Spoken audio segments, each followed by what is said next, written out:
दरिवडची तालुका जत जिल्हा सांगली येथे पिसाळलेल्या लांडग्याने केला चौगावर हल्ला व जनावरांवरही केला हल्ला। दरिवडची तालुका जत जिल्हा सांगली येथे शेतात काम करणाऱ्या चौगावरती पिसाळलेल्या लांडग्याने हल्ला केला। त्यामध्ये काही जण गंभीर जखमी झालेले आहेत। तर 14 ते 15 जनावरांवरही या लांडग्याने हल्ला केला असून परिसरात घबराटीचे वातावरण पसरलेले आहे।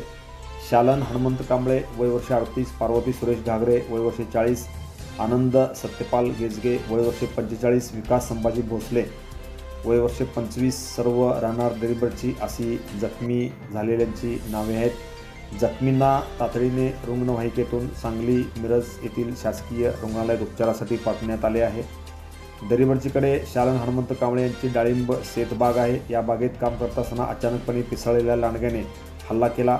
यामुळे तोंडाला हातापायाला त्याने गंभीर चावा घेतल्याने या ठिकाणी त्या जखमी झालेल्या आहेत। तसेच जवळच असलेल्या पार्वती सुरेश घागरे यांनी शेतात भांगलन करत असताना त्यांच्यावरही हल्ला केला व त्यांनाही चावा घेतला। पिसाळलेल्या लांडग्याने एवढ्यावर न थांबता शेतातील चरत असलेल्या काय म्हैस रेडी व बाकीच्या जनावरांनाही चावा घेतला। शेतीकडे तो पुन्हा वळून गेला।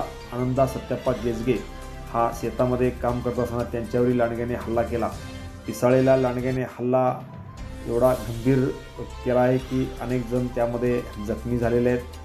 गावालगतच्या बिग बाजार दुकानाच्या पाठीमागे शेतामध्ये चरत असलेल्या शिवाजी भोसले यांच्या म्हशीला वसंत माने यांची गाय व म्हशीला गोपाळ माळी यांच्या गायीला जखमी केले। Press the bell icon on the video and never miss another update.